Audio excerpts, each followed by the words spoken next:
Learning.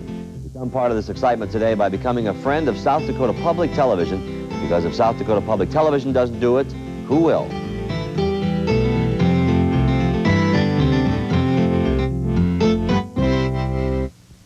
You're watching South Dakota Public Television.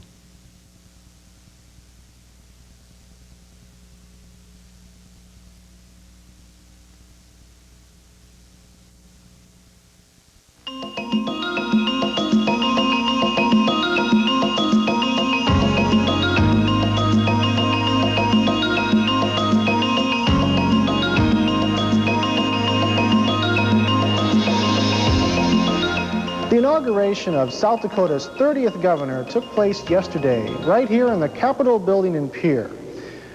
Good afternoon and welcome to Inaugural 1995. I'm your host, TODD. In the next hour, we're going to give you some of the highlights of yesterday's activities, including the swearing in and inaugural address of Governor Bill Janklow, the receiving line, and the formal Grand March and Capitol Ball. Yesterday's activities began with a legislative brunch and with the swearing in of the state's legislators. Our coverage begins with the swearing in of Governor Bill Janklow and his inaugural address. We have 4 floors of citizens of South Dakota and across the nation that have come here today to witness this historic event. For our swearing in for our gubernatorial candidates, governor and lieutenant governor, we're going to call on the Chief Justice of the South Dakota Supreme Court, Robert A. Miller.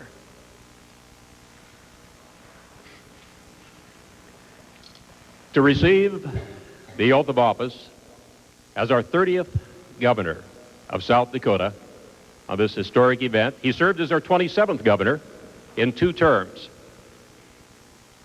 And it's quite a different day from the fun and festivities and fighting for South Dakota that we have here today as what we had, if you remember, and I'm sure you do, Bill, on January 27th of 1994, when at that time the Crystal Theater, where Bill and his high school sweetheart had their first date, overfilled during a blizzard with 14 inches of snow.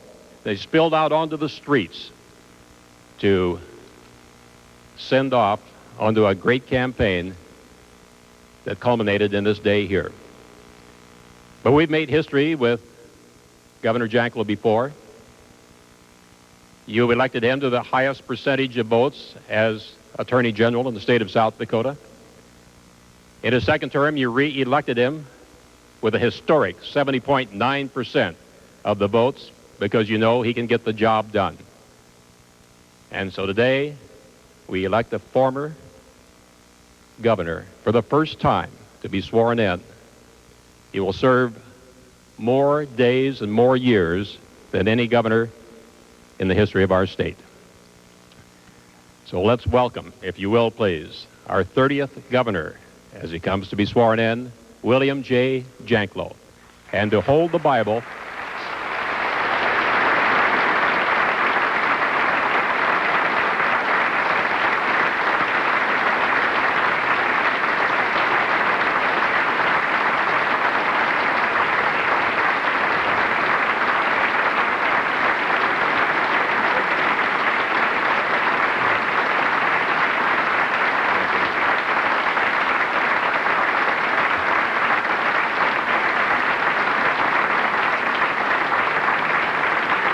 holding the Bible for the oath will be the First Lady of South Dakota, Mary Dean, and joining us on the stage is the First Mother of South Dakota, Llewellyn Nace.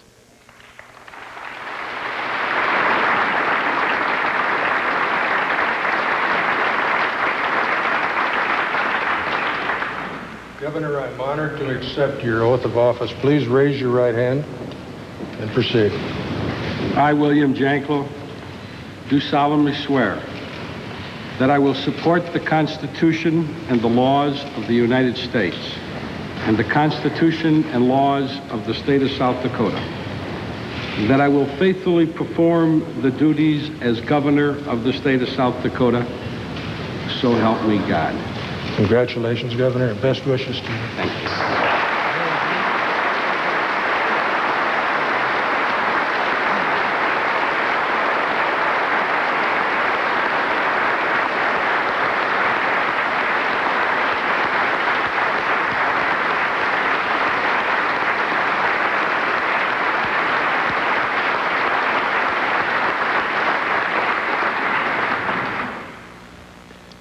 Congratulations, Governor.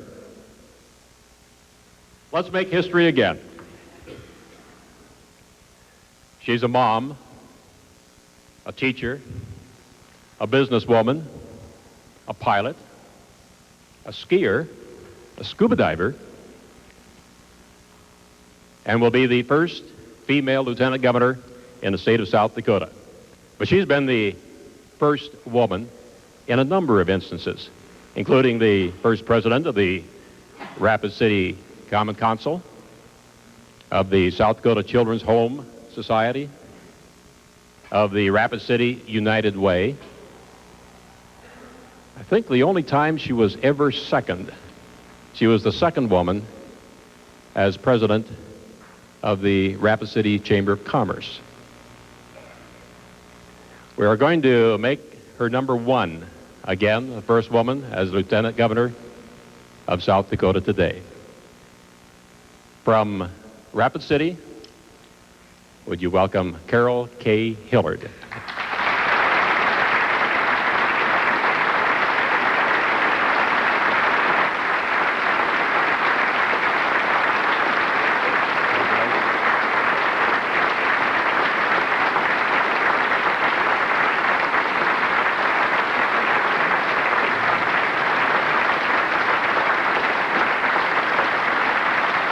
Holding the Bible for the swearing-in ceremonies for Lieutenant Governor Hillard is her husband, John.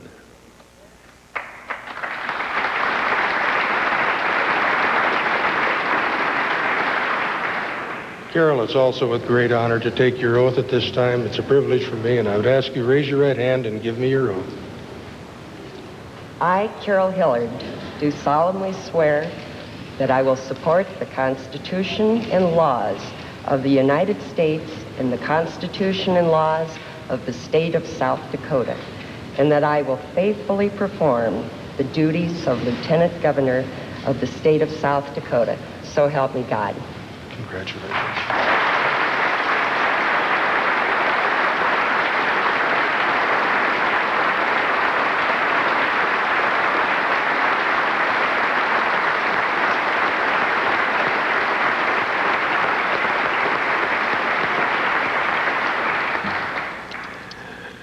We've asked the Chief Justice, Robert A. Miller, to relinquish his duties for just a moment as we take the oath of office for the Attorney General. In his second term from Sioux Falls, he is one of 12 brothers and sisters, a large family, and we have many of the family members of the governor, lieutenant governor, and other constitutional officers observing throughout the day today. But we are going to ask Mark Barnett to come forward to receive the oath of office for his second term. His wife, Deborah, will be holding the Bible. And we are going to ask for Brother Mark if Brother Max and Brother Tom will come forward to administer the oath of office.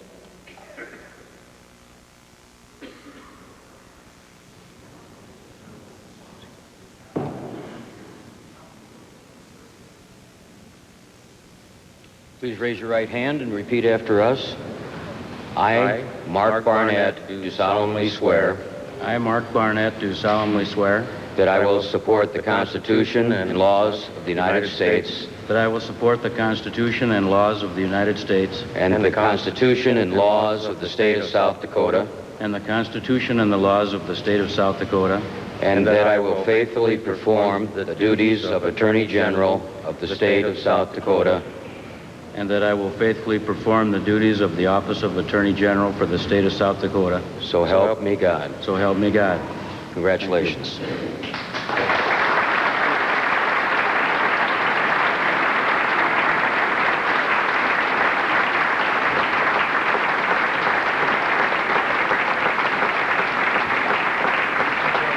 Congratulations, General Barnett. Next to receive the oath of office will be the Secretary of State. And this is the third term for Joyce Hazeltine.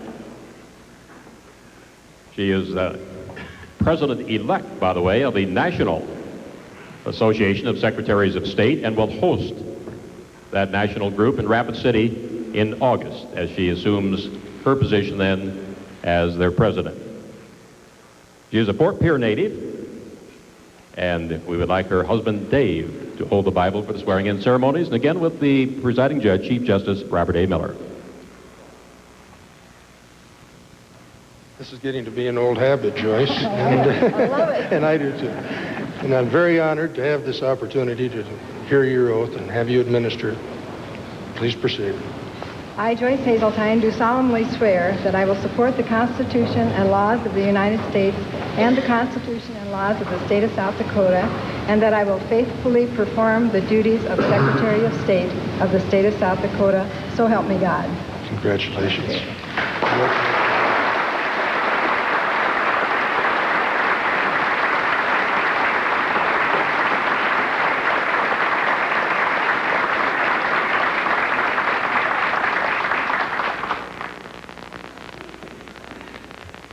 Congratulations.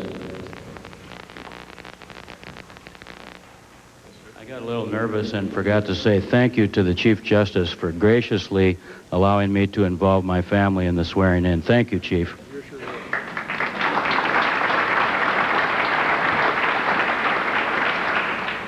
And the chief said it was getting to be a habit with Joyce. State Auditor Vernon L. Larson will be sworn in for his 5th term as State Auditor. He's a graduate of Northern State, originally from Vivian, South Dakota. He's a former teacher and district representative for Congressman Jim Abner. Holding the Bible will be his wife, Rhonda, and I believe observing will be 4-year-old Garrett and 7-year-old Kyla, children.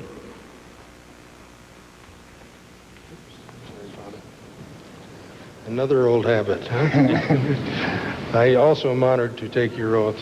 Mr. Larson, would you please give it to me? I, Vern Larson, do solemnly swear that I will support the Constitution and laws of the United States and the Constitution and laws of the state of South Dakota, and that I will faithfully perform the duties of State Auditor of the state of South Dakota. So help me God. Congratulations.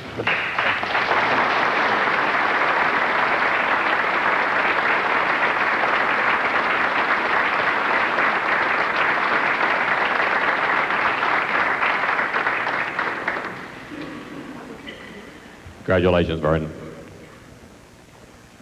A Ziebach County native from Faith in the insurance business, Richard Butler will take his oath of office for the first time. His wife, Karen, will hold the Bible. And we have mentioned children before because children are such a great part of the state of South Dakota. And observing the swearing in as the first time for the treasurer will be their 3 children whom they have adopted from a Romanian orphanage, and I believe they are sitting somewhere up there in the steps area.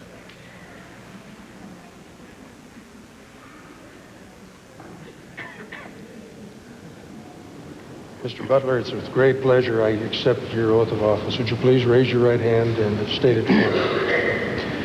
I, Richard Butler, do solemnly swear that I will support the Constitution and laws of the United States and the Constitution and laws of the state of South Dakota, and that I will faithfully perform the duties of the state treasurer of the state of South Dakota, so help me God. Congratulations. Good luck to you.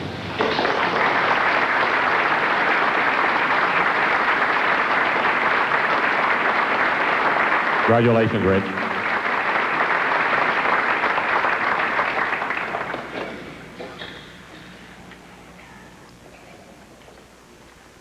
Curtis Johnson is a native of Platte and will be sworn in as the 2nd term as Commissioner of Public and School Lands. And holding the Bible will be his wife, Mary Ellen Johnson, and they are the parents of 2 sons.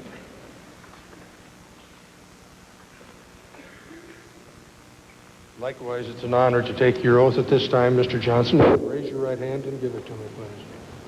I, Kirk Johnson, do solemnly swear that I will support the Constitution and laws of the United States and the Constitution and laws of the state of South Dakota, and that I will faithfully perform the duties of Commissioner of School and Public Lands of the state of South Dakota, so help me God. Congratulations. And Thank good you. luck.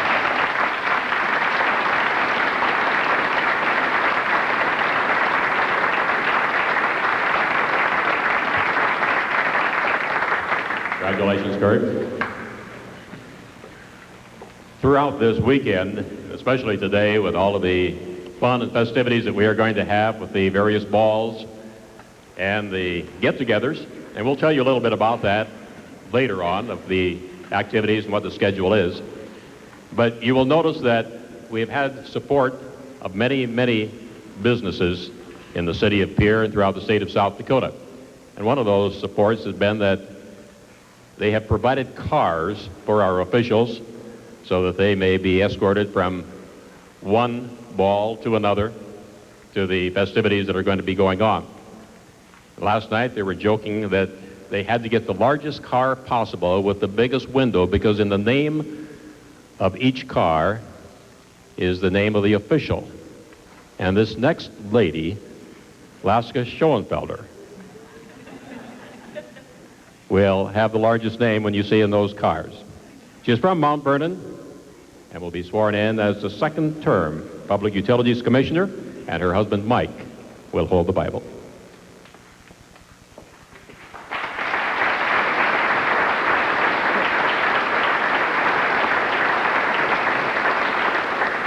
It is likewise with great honor I accept your oath. Would you raise your right hand and give it to me, please? Yeah, I will. I, Laska Schoenfelder, do solemnly swear that I will support the Constitution and the laws of the United States and the Constitution and laws of the state of South Dakota, and that I will faithfully perform the duties of Public Utilities Commissioner of the state of South Dakota, so help me God. Congratulations, Laska.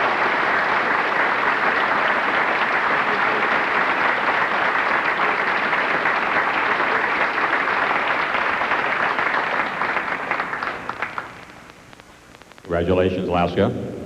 Ladies and gentlemen, our elected state officials.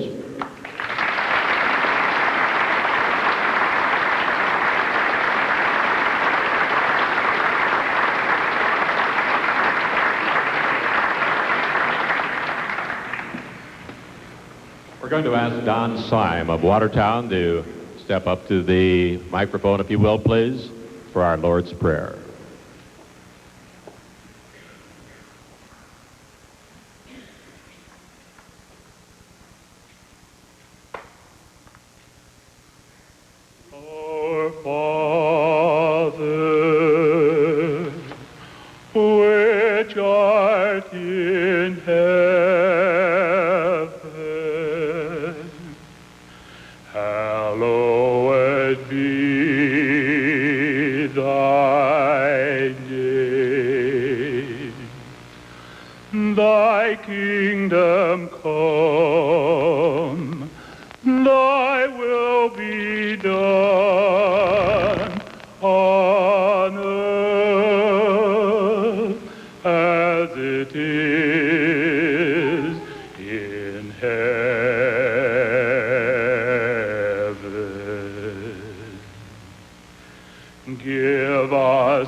Into temptation, but deliver us from evil.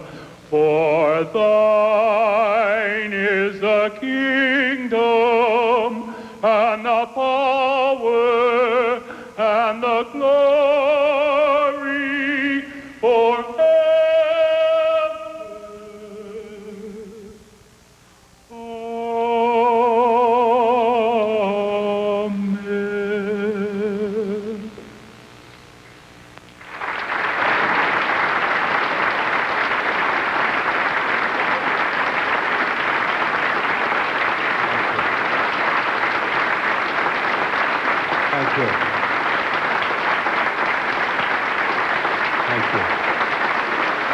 Thank you very much. Thank you very much, Denny. But I'd like to say, as I sat there and listened to those comments, we live in a state where the spotlights on occasion shine on one individual. But Bill Janklow knows every morning that he gets up and every night that he goes to bed that there's a powerful lot of people in this state that have a role to play in every single successful venture that we ever undertake. You know, as I sat here today and listened to Denny give the introduction to Carol, I couldn't help but just really feel great. Because although focus of attention comes on the fact that she's a woman, the reality of the situation is the focus of attention clearly comes to bear that she's a lady and a person who on a moment's notice can become the governor of South Dakota. And over the last couple of years, we in South Dakota became incredibly familiar with the frailty in which all of us get to stay on this earth. And we don't know how long we're going to be here. And at the same time, we truly recognize that of all the things that bring us anguish and sorrow, government continues to go on. And Carol Hillard is more than a person who stands in place to become the governor.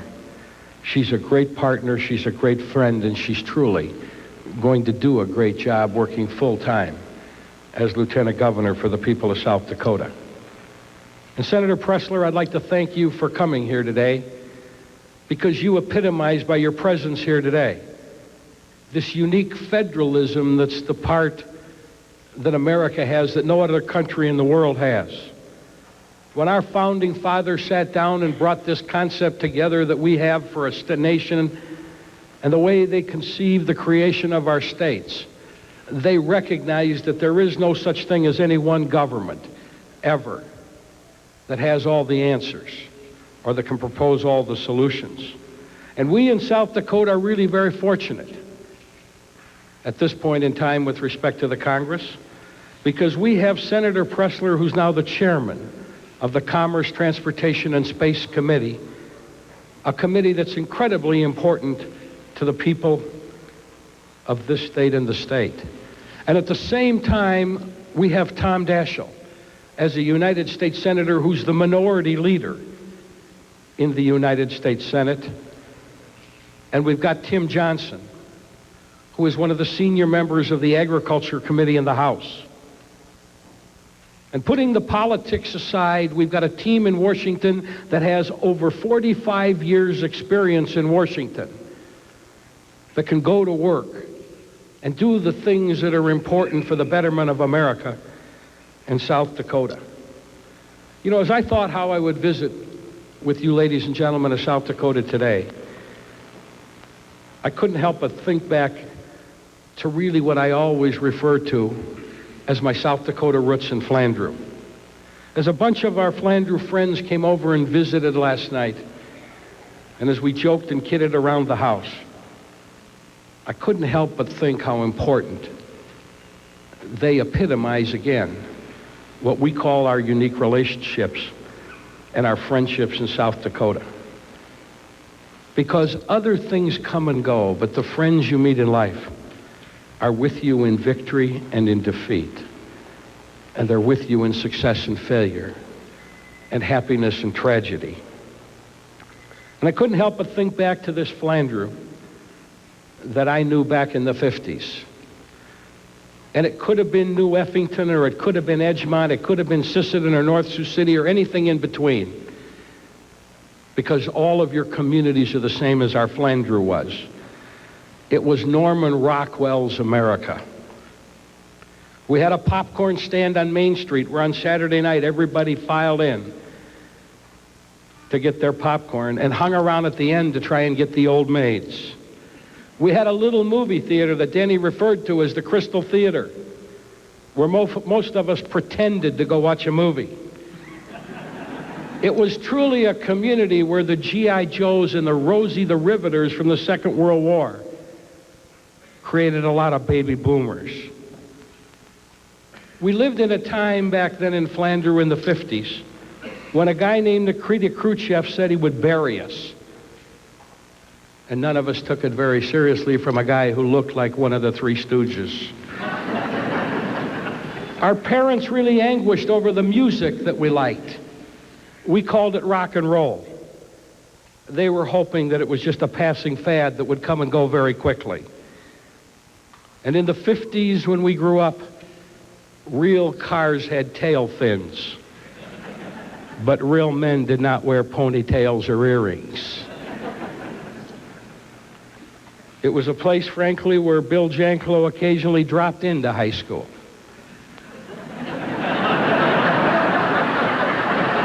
And there are others here today that I could name also, but I won't, because the spotlights are on me. But that world has changed, and it's changed dramatically. Our granddaughter, Lindsay, the star of our television commercials in the campaign, our daughter, Lindsay, lives in a world of psychedelic art. We now live in a world that's racing forward so quickly and so fast, we feel like somebody's got the remote control on fast forward. We used to live in a world where a computer filled a room. Now we live in a world where a computer chip can take a room full of paper onto that tiny chip. We used to live in a world where people collected baseball cards. Now they're part of an investment portfolio that people have. We used to live in a world where we cheered during the World Series. Now we live in a World Series where it ends in a 7-game tie between the millionaires and the multimillionaires. We used to live in a world where when people were segregated by race, we called it segregation. We now live in a world where when we segregate people by race, we call it empowerment. We used to live in a world where when kids acted like kids, it was called growing up. And now when kids act like kids, we call it attention deficit syndrome. We used to live in a world where the contestants on the quiz shows were the only ones that knew the answers in advance. Now we live in a world where only the journalists know the answers in advance.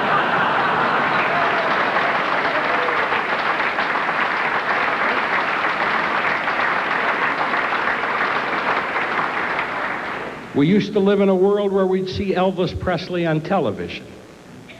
Now we see him everywhere. But you know, we also had other things. We had values. All of us did. It wasn't unique to Flandreau, but we had values. We had compassion. At the same time, we all believed that to get ahead in life, it took hard work. We believed in personal responsibility. We also believed in community, the family, the church, the schools, and we even believed in our government in those days. We believed that there were powers greater than all of us, and clearly a single power greater than anything on earth. As Mark Twain once said, a lot of people are troubled by what they don't understand in the scriptures. And then he said, but I'm troubled by what I do understand in the scriptures.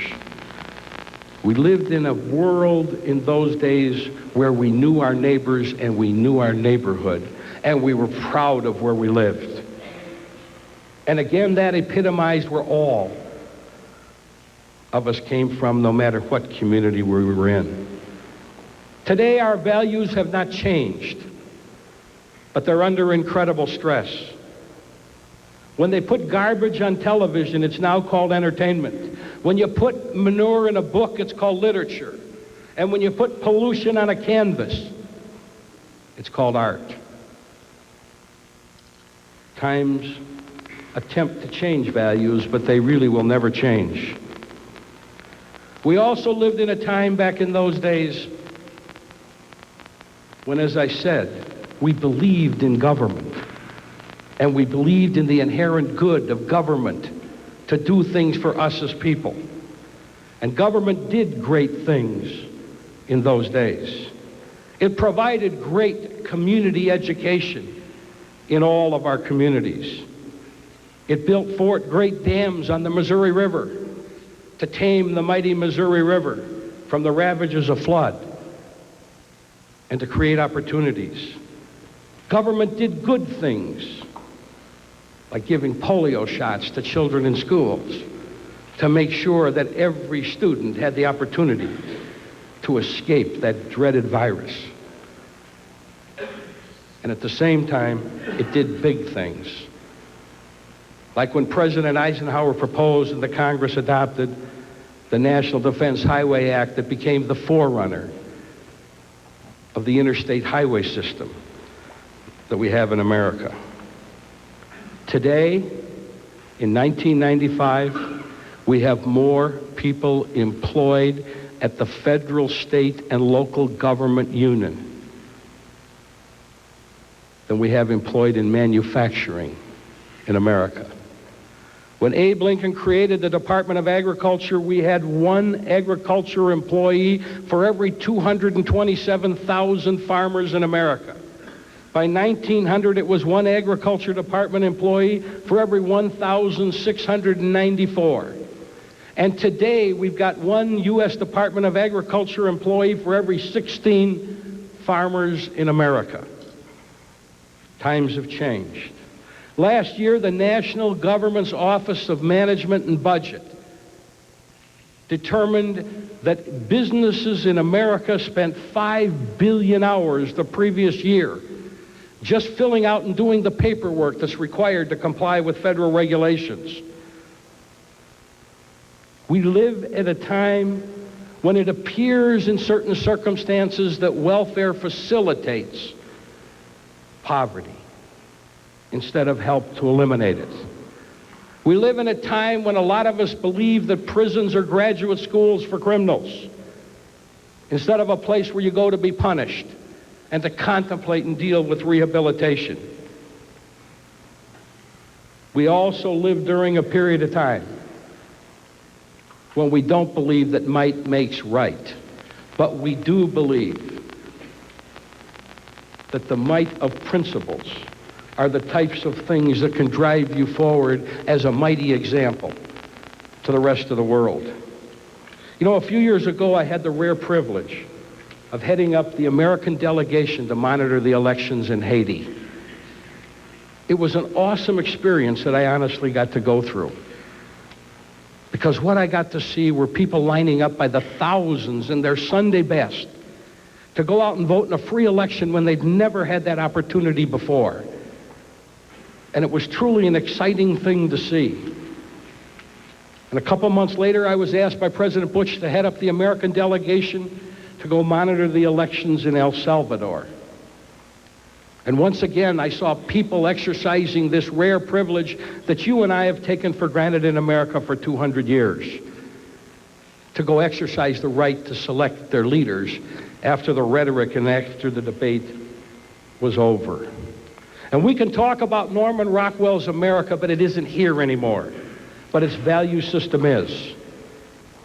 And as we go forward into the future, all of us, each and every one of us in South Dakota, truly understand that there are unique qualities in this state that give us what we really believe is the South Dakota advantage. We live in a world that's becoming very small, very, very quickly. The size of us isn't getting any small, but the speed with which it shrinks together in an ever-changing set of technologies is accelerating. It's becoming important how we know and understand our neighbors to the south and the north and the east and the west. And what used to be those of us that lived here were known to a lot of Americans as Hicks from the Sticks. We have the opportunity to become the modem cowboys of tomorrow. And we clearly can seize that opportunity and do it if we're willing to pull forward.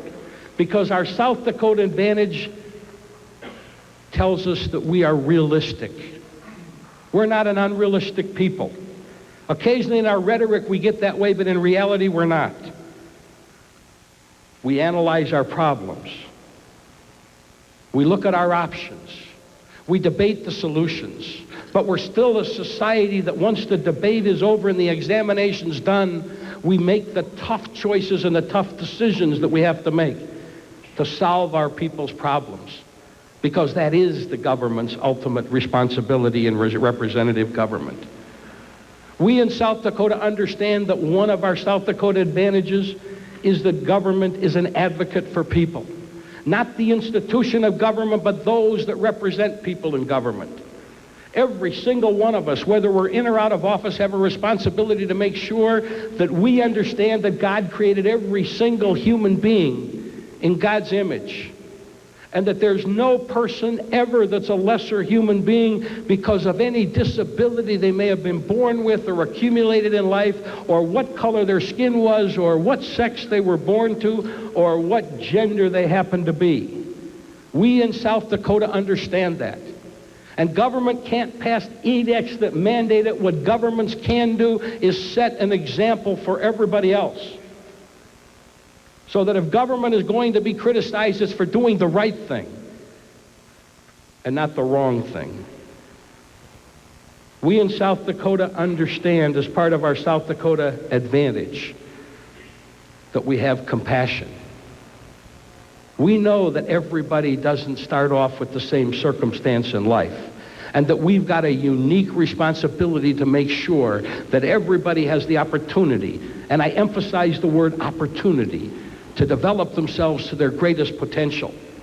And what they become and how they become it will be up to them, with the opportunities that we give to every person in this state. You know, as I traveled around, I've done the same thing that all you ladies and gentlemen have done. I've gotten to meet a lot of people. And last week I went on a tour of the Crippled Children's Hospital and School in Sioux Falls. And it started out as a tour, but very quickly it was no longer a tour. Because as you meet some of those children, as you meet some of those children whose minds will never develop, as you meet some of those children who are strapped into the devices as they're getting their exercise, knowing full well that success for them in life truly will be measured by incremental increases, and that they'll never ultimately end up like you and I. You realize what fate and what life is really about. And you realize not just that some of us may be more or less fortunate than others, but what you really realize is the responsibility that all of us, each and every one of us, have to each other. Over the years, I've had the privilege of going to a lot of Make-A-Wish dances. I've met a lot of young people that will never get the opportunity to grow up and be older people. Most of them will never get the opportunity to become adults. And as you sit and visit with them and they talk about their dreams and their wishes, all of a sudden you really realize, and I mean you realize it in a very big way, sometimes how insignificant we are as human beings when we talk about achievement, at the same time that we understand what other people's dreams are and their desire to have them fulfilled. One of the things of our South Dakota advantage is optimism. Because once we're all through moaning and groaning, and we do that a lot, we roll up our sleeves and we decide we're going to solve our problems. And we're going to solve them in the most constructive and not destructive way that we know how to do it. Because in the final analysis, we have to live with the solutions that we've created. And as much as anything else, the South Dakota advantage is enthusiasm. because we all understand, and we've come to understand living in a state like this, that success in life is really being measured by getting up the floor one more time than life knocks you down. We can get knocked down, but we can't get knocked out. You know, when Catherine Bates wrote America the Beautiful, she didn't write it in this state, but she could have. When she wrote about purple mountains, majesty above the fruited plain, she could have been sitting in the Black Hills looking out east from the hills. And whether you're talking about the magnificence of being a mile high, or more than that on Harney Peak, or a mile underground at Homestake, or you're talking about our hills and our streams, or our fields of grain, whether you're talking about our livestock operations or the way that our people make a living, we truly, truly understand America the Beautiful and its significance on South Dakota. But those of us that have the privilege of having been elected, Bill Janklow, Carol Hillard, the constitutional officers, and all you Democrats and Republicans that are going to serve in the legislature, our debates will be over ideas for the best solutions. These will not be personal involvements or acrimony. They're going to be constructive debate as all of us struggle as hard as we can to bring about the solutions to really make sure that every single child in this state has a quality education, to really make sure that every human being in South Dakota that wants to work and is willing to work can have a decent job at decent pay, to really make sure that no child in this state will ever again be molested or injured when they're defenseless, and to make sure that elderly people who live out their lives without an ability or without some of the abilities to take care of themselves are a responsibility to all of us. And that more than anything else, or as much as anything else, each one of us are responsible to each other for our actions and for our activities. But as I sum it up, I can honestly say the election's over. And now we may carry the mantle of Republicans or Democrats, but we also carry the mantle of elected representatives of the people. And Bill Janklow and Carol and all the rest of us have a responsibility to hit the ground running in 3 days, to go to work, to deal with not just the problems but the opportunities of South Dakota. There are states, most of them have more people than we do. But there's no state in the history of this nation that's ever been able to harness 720,000 people focused in one direction, working together to bring about solutions. You and I have that opportunity in South Dakota. And like I say, the team has been selected by the voters. The season is about to start, and all of us not only have the responsibility and the duty, but we have the opportunity, which we accept, to bring a championship to the people of South Dakota. Thank you.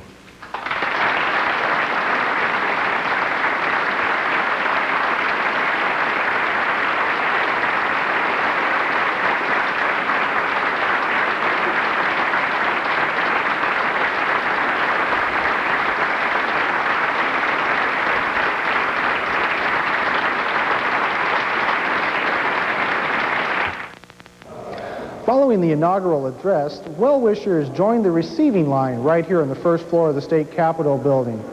They had an opportunity to greet the new governor, his wife, Mary Dean, Lieutenant Governor Carol Hillard, and her spouse, John. While waiting in line to meet the new officials, folks had an opportunity to munch on a little bit of inaugural cake and reflect on the day's activities. South Dakota Public Television's Brenda Farnsworth visited with lots of folks in the line and got their impressions on this very special day. The state Capitol, number one, is very special. And events that go on in the state capitol draw these tremendous crowds. Look back at the centennial. Statewide events held here always bring good weather, and we have a wonderful time. A wonderful time is just what many of these folks are having. Whether it was drinking punch, eating inaugural cake, or visiting with friends, everyone in the receiving line seemed to enjoy the experience from beginning to end. I'm just going to wish him another good 4-year term, and we appreciated him being the governor before. I'm looking forward to him serving South Dakota. I think he's the best man for the job. These girls from Mitchell have been big cheerleaders for Governor Janklow throughout his campaign and are now getting in on the celebration by helping serve cake. It means everything because we worked very hard, and this is the frosting on the cake for us. I'm going to tell him I love him for one thing, and tell him thank you for the pictures I sent him. He put them in his book. Without the help of many volunteers, the success of this event wouldn't have been possible. We were asked at the department I work for if we were interested in volunteering, and it sounded interesting, sounded fun, so I volunteered. Everyone was busy putting on their best smile as camera flashes everywhere were looking for that best shot.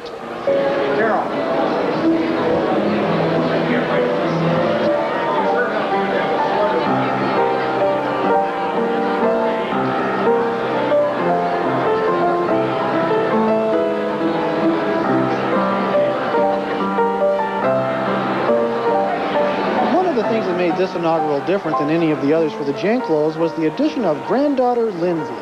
Well, this is a real special day for the whole family, and I think it's special for Lindsay. Her grandma and grandpa are her two best friends in the world, and she just loves being near them, and someday when she sees the tapes of this, it'll be real special to her. Well, I'm just going to tell him I'm glad he was elected and gave me an opportunity. I'm his brother-in-law, see? So I gave me an opportunity to come to the ceremony because I didn't get to come the last time he was elected.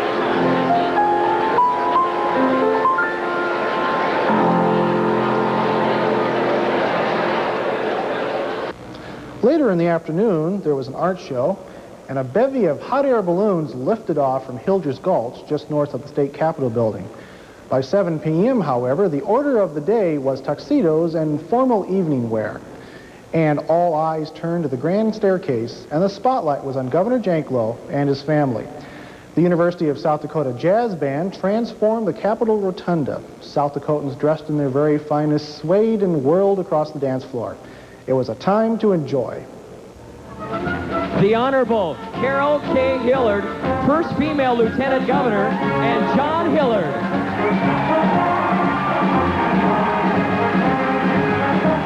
Lieutenant Governor Hillard, another one of the first at this event, and she's had a big smile on most of the day.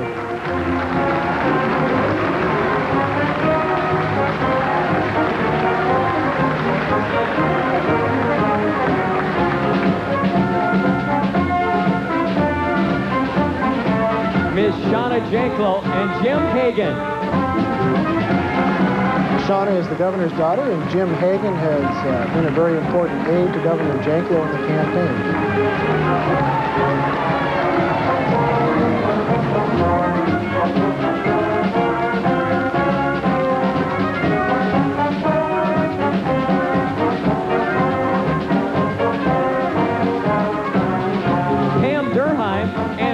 Durheim. Pam is the governor's daughter and her husband.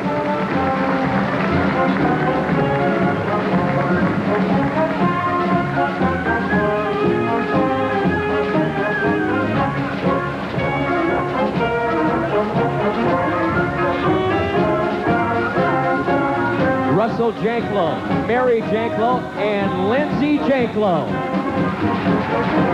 And his son Russell. Russell very involved also in the campaign, a confidant of the governor, his lovely wife Mary, and their daughter, the governor's granddaughter Lindsay, who was the star of some of the campaign ads this fall.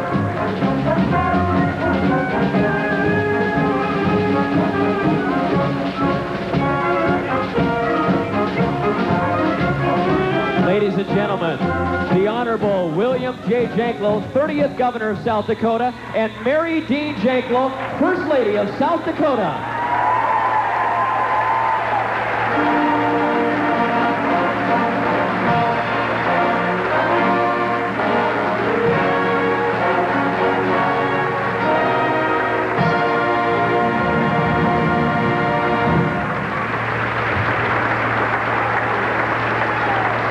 This is the historic first. For the first time, a governor is stepping down the steps for the third four-year term. The gentleman on the left is Harold Sikora, the Adjutant General for the state of South Dakota and the National Guard.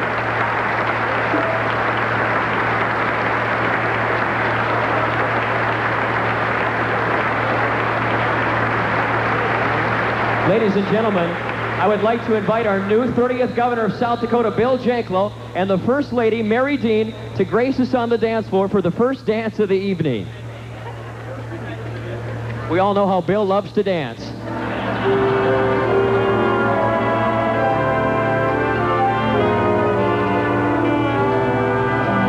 He's looking good. Ladies and gentlemen, now I would like to invite the remaining dignitaries to join the Governor and the First Lady on the dance floor. It will be a big moment for the constitutional officers and their spouses to have this special dance. For I'll never fall in love.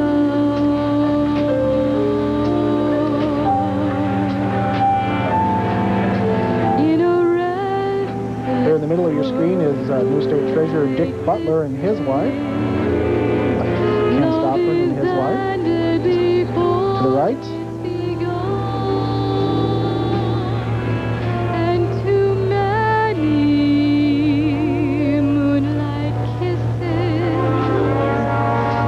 Here's Kurt Johnson, the Commissioner of School and Public Lands, and his wife for the lovely hat. Governor Janklow and Mary Dean. When I give my heart. There's Secretary of State Joyce Hazeltine and her husband David. Ladies and gentlemen, you can now join the rest of the dignitaries on the dance floor. Not a lot of room, a lot of people in the Capitol building. It's full. Attorney General Mark Barnett and his wife Deborah there at the bottom of your screen. Carol Hillard and her husband John, Lieutenant Governor, and his wife. And the moment I can Pam and Shauna Janklow and their dance partners. The Governor changing some pleasantries. It's got to be a special moment for them.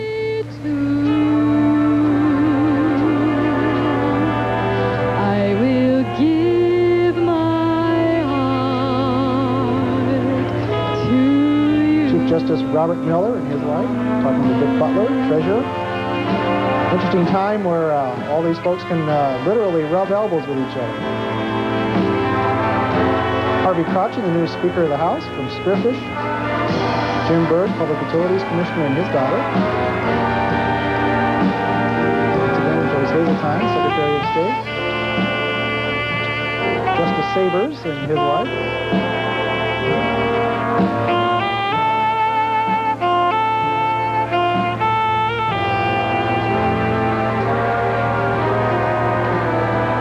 When I give my heart, it will Here we are right on the dance floor.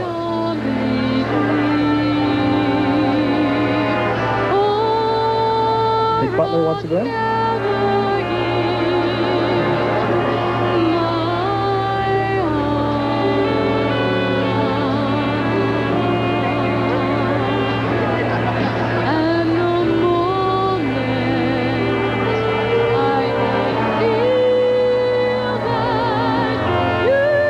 Governor Janklow probably doing as much talking as he is dancing.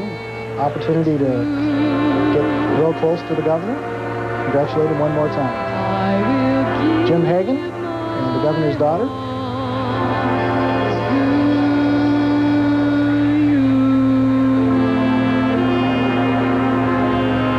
Chad McKenzie from KELO, he's going to play the accordion later on during the festivities.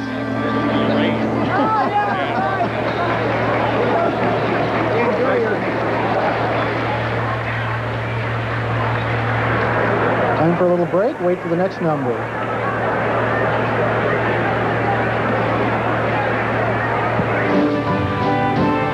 Now time for some polka music. It's a little later in the evening. People have cleared out, going to some of the other balls and parties going on around here.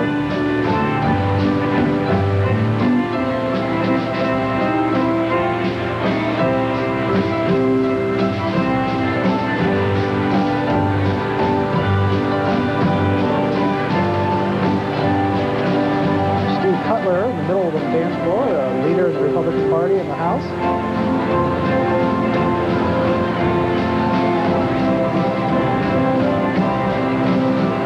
Mark Barnett and his wife once again, the Attorney General.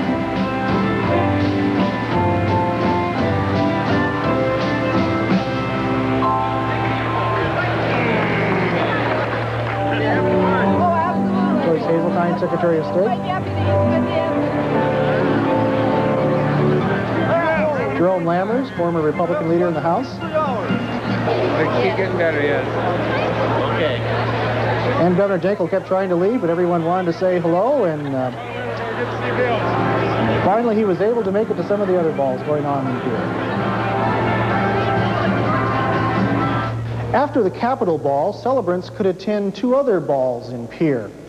And no doubt there's a few partiers who are probably taking life just a little bit easier this afternoon.